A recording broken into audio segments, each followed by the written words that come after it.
Assalamu alaikum. Our lecture today is about failure to thrive.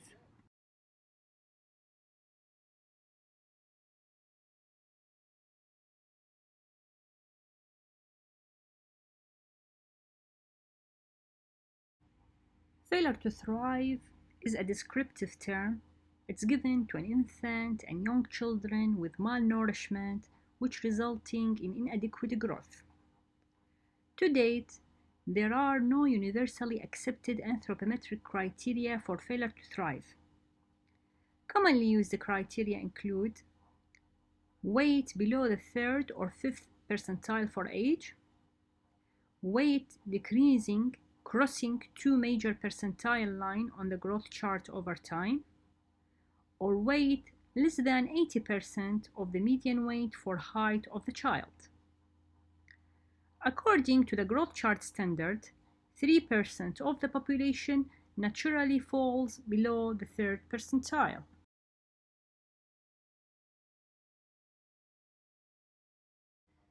Etiology.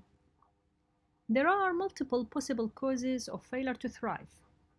Previously, failure to thrive were sometimes categorized as organic, in which there is an underlying medical condition have been diagnosed, or non-organic, in which no underlying medical condition have been found. However, this classification may be problematic because in many cases the cause of failure to thrive is multifactorial, with interaction between multiple biological and psychological factors.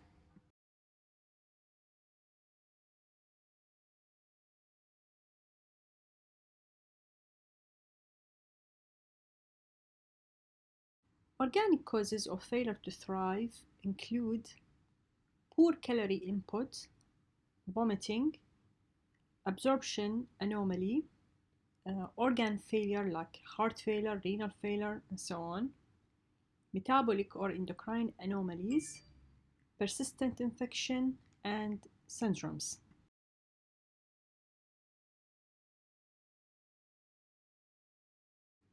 Poor calorie input, this area overlap considerably with non-organic causes of failure to thrive. The mother may not be feeding baby or the food may be inappropriate. Maternal milk production may be inadequate and the baby may have conditions that make it difficult to feed such as cleft palate.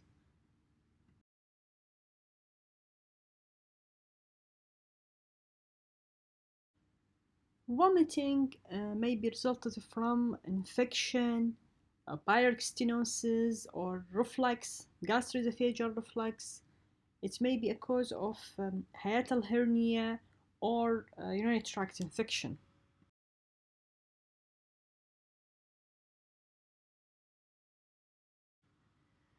An inadequate absorption of the foods may be arise from intrinsic causes like celiac disease, lactose intolerance, or pancreatic insufficiency, or it may be result from extrinsic reasons.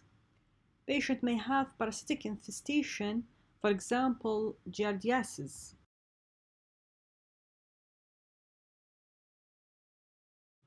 Other serious chronic disease, it may include cerebral palsy and organ failure like hepatic failure, renal failure, or CNS degenerative disorder.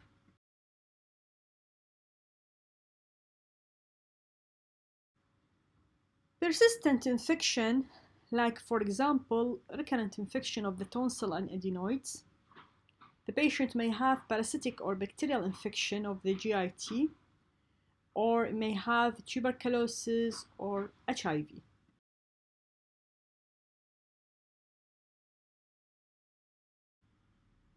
A metabolic or endocrine abnormality that may result in a failure to thrive. The most important is hyperthyroidism or hypothyroidism.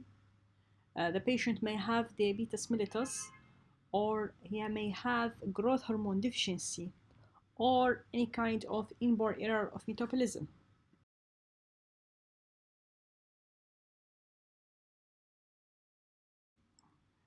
Syndromes that may result in a failure to thrive. There are a large number of syndromes which may result in failure to thrive. For example, Down syndrome, fetal alcoholic syndrome, the patient may have skeletal dysplasia, and also patient with Turner syndrome may have also failure to thrive.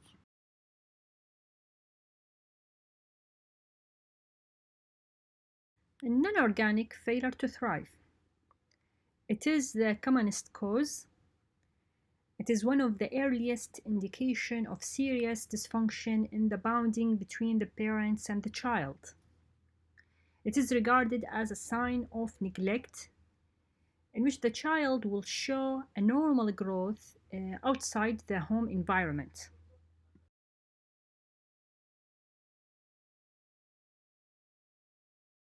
Non-organic failure to thrive or psychological failure to thrive, it may result from either an inadequate diet that's provided to the child, either because of the family poverty or food insufficiency, or there is an abnormality in the preparation of the formula or the food.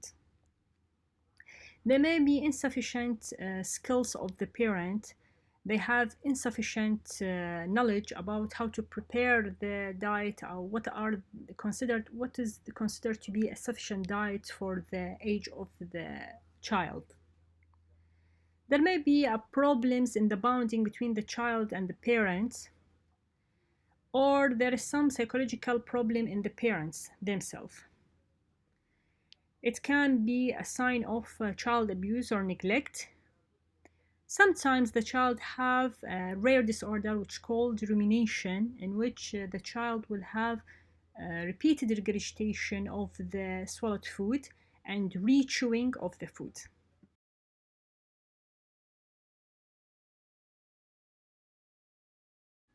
The clinical manifestations of failure to thrive vary according to the severity of the condition. In mild cases, the patient will suffer just from poor growth in comparison to an age and gender similar peers. While in severe condition, the patient will have signs and symptoms of severe malnutrition. In psychosocial failure to thrive, the child will have an additional signs of neglect. For example, diaper rash, unwashed skin and clothing, untreated skin infection like impetigo, uncutted, dirty fingernails. The patient also may have a flattened occiput with a patch of hair loss, which will indicate that the infant had been lifted for a prolonged period unattended. Other features may include delay in the developmental milestones, may have avoidance of eye contact, and they will have expressionless face, and some will have hypotonia.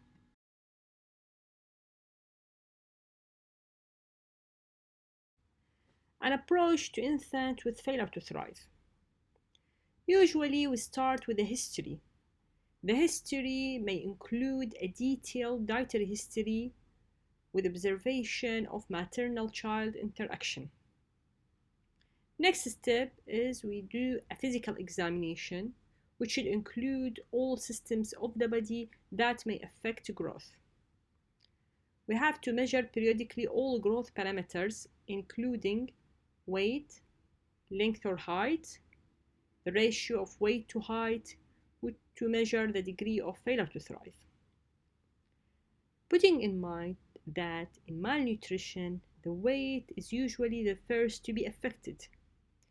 When the malnutrition is more severe, the height also will become affected, whereas the head circumference is usually lastly to be affected when the malnutrition is seriously affect the brain growth.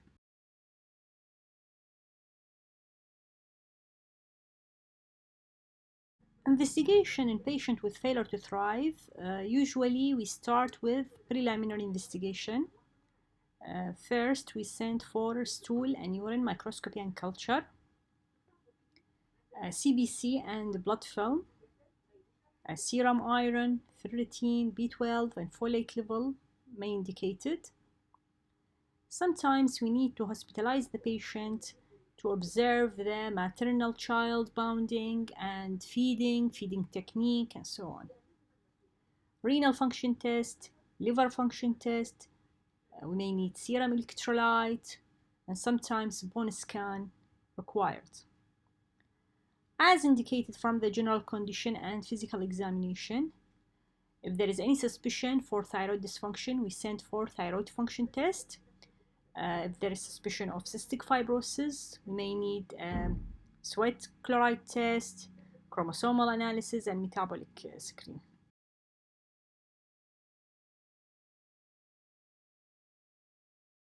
In a summary, the initial tests usually include only complete blood picture and general urine. Other tests will be sent according to the general condition of the patient as judged by the dietary history and physical examination.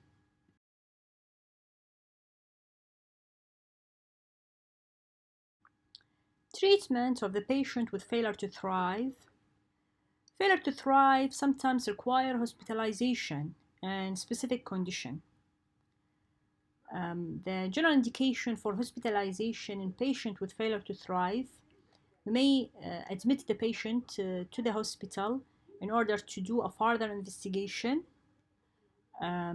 or if the patient shows sign of severe malnutrition, if after period of home treatment there is no response to the management. Also, may need to evaluate parent-child interaction if we suspect psychosocial failure to thrive. Then treatment according to the underlying etiology. Organic cause of failure to thrive should be treated accordingly.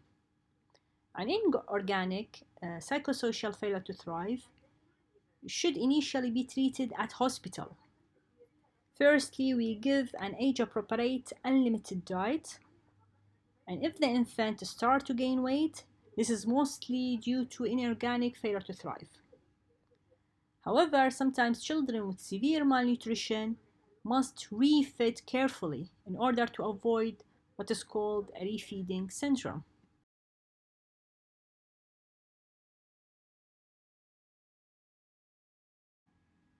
Prognosis of patient with failure to thrive.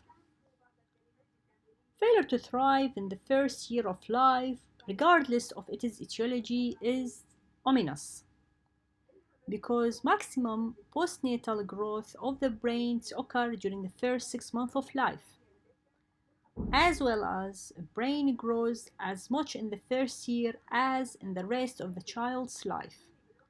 So all patients with failure to thrive require frequent monitoring and assessments. Prognosis of patients with organic failure to thrive is variable. About 30% of children with psychosocial failure to thrive may develop developmental delay with social and emotional problems. Early failure to thrive may be associated with increased risk factor for cardiovascular diseases.